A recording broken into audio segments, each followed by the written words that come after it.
আমাদের রসুলের একটি নাম হচ্ছে মুহাম্মদ। সবাই বলি সাল্লাল্লাহু আলাইহি ওয়াসাল্লাম। কোরআনুল কারীমের মধ্যে একটি সূরার নাম সূরা মুহাম্মদ। আয়াতের মধ্যে রয়েছে মুহাম্মদুর রাসূলুল্লাহ, অন্য আয়াতে রয়েছে মা কানা মুহাম্মাদুন আবা আহাদ মির রিজালিকুম ওয়ালাকিন রাসূলুল্লাহি ওয়া খাতামান নাবিয়্যিন। এভাবে কোরআনুল কারীমের মধ্যে আমার রাসূলের আরেকটা নাম রয়েছে আহমদ। কি নাম? আহমদ। আল্লাহ পাক কোরআনুল কারীমে বলছেন মুবাশশিরাম বিরাসূলি ইয়াতি মিন বাদি ইসমুহু আহমদ। তো রসুলের একটি নাম মুহাম্মদ, প্রিয় নবীর আরেকটি নাম হচ্ছে আহমদ। আহমদ এবং মোহাম্মদ দুই শব্দের অর্থ হচ্ছে একটাই। প্রিয় নবীর এই দুই নামের অর্থ একটা, সেটা হচ্ছে অতি প্রশংসিত। বড় করে বলি সুবহানাল্লাহ। খোদার খোদাই জগতের মধ্যে প্রিয় নবীর এত প্রশংসা, যত প্রশংসা প্রিয় নবীর হয়, যত প্রশংসা প্রিয় নবীর হয়েছে, হচ্ছে, কিয়ামত পর্যন্ত হবে, এরকম প্রশংসা আর কারো হতে পারে না, হবেও না। কারণ আল্লাহ পাক রসুলের নাম রেখেছেন মুহাম্মদ, অতি প্রশংসিত।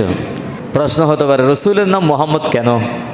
কারণ প্রিয় নবীর সবচাইতে বেশি প্রশংসিত, যেমন আল্লাহর নিকট প্রশংসিত, ফেরেশতাদের নিকট প্রশংসিত,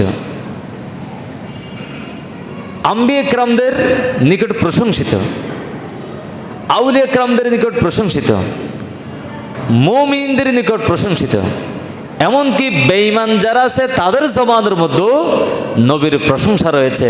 বিদায় রসুল করিম সাল্লাল্লাহু আলাইহি ইসলামের নাম হচ্ছে মুহাম্মদ। বড় করে বলি সুবহানাল্লাহ। আমার রসুলের প্রশংসা শুধু মুমিনদের জবানে নয়, কাফেরদের জবানেও নবীর প্রশংসা হয়। আমার রসুলকে ডাকতেন আল আমিন করে। কি করে? আল আমিন করে। নবীর প্রশংসা, ঠিক কিনা? এই জন্য অতি প্রশংসিত বিদায় রসুলের নাম মুহাম্মদ, রসুলের নাম কি? আহমদ। রসুলের নাম মুহাম্মদ আমার আল্লাহ নামকরণ করেছেন, প্রিয় নবীর নাম দিয়েছেন আহমদ, কিন্তু কখনো আল্লাহ পাক নবীকে নাম ধরে ডাকেন নাই। সুবহানাল্লাহ বলেন। নাম ধরে আমার রসুলকে ডাকেন নাই। কোরআন খুলেন, সূরা ফাতিহা থেকে সূরা নাস পর্যন্ত কোরআনুল কারীমের যতগুলি আয়াত রয়েছে, কোনো আয়াতের মধ্যে আল্লাহ পাক নবীকে নাম ধরে ডেকেছেন এরকম পৃথিবীর কোনো মুফাসসির, কোনো আলেম দেখাতে পারবে না। বড় করে বলি সুবহানাল্লাহ। আপনারা পড়ে দেখেন, কোরআনের মধ্যে অন্যান্য নবীদেরকে নাম ধরে ডেকেছেন। আদম আলাইহিস সালামকে বলেছেন ইয়া আদম উসকুন আনতা ওয়া জাওজুকাল জান্নাতা ওয়া কুলা মিনহা রাগাদান হাইসু শিতুমা ওয়ালা তাকরাবা হাযিহি শাজারাতা ফাতাকুনা মিনাজ জালিমিন। এখানে আল্লাহ জাল্লা শানুহু আদম আলাইহিস সালামকে নাম ধরে ডেকেছেন। ইয়া নূহ আলাইহিস সালামকে নাম ধরে ডেকেছেন। ইয়া ইব্রাহিমু, হে ইব্রাহিম, ইব্রাহিম আলাইহিস সালামকে নাম ধরে ডেকেছেন। ইয়া মুসা নাম ধরে, ইয়া ঈসা নাম ধরে, ইয়া সুলাইমান নাম ধরে, ইয়া শুআইবু নাম ধরে, এভাবে অন্যান্য যত নবী এবং রসুল রয়েছে প্রত্যেকের নাম ধরে ধরে আল্লাহ পাক কোরআনুল কারীমের মধ্যে ডেকেছেন। কিন্তু আল্লাহ পাক কোথাও আমাদের নবীর নাম ধরে ডাকেন নাই।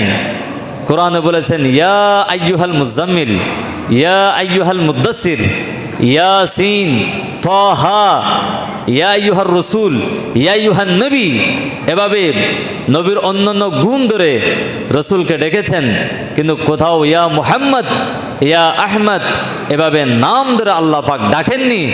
এবং আমাদেরকেও একটা আইন জারি করে দিয়েছেন, বান্দা বান্দারে আমার বন্ধু নবী হাবিব নবীকে আমি নাম ধরে ডাকি নাই, আর তোমাদের উপর আমি নোটিশ জারি করে দিচ্ছি, আমার এই বন্ধু নবীকে তোমরা একে অপরকে যেভাবে ডাকো।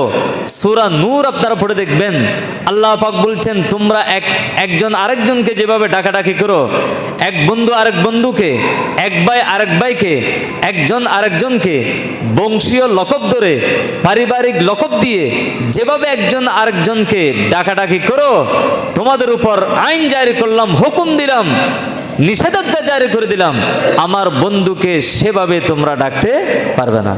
সুবহানাল্লাহ।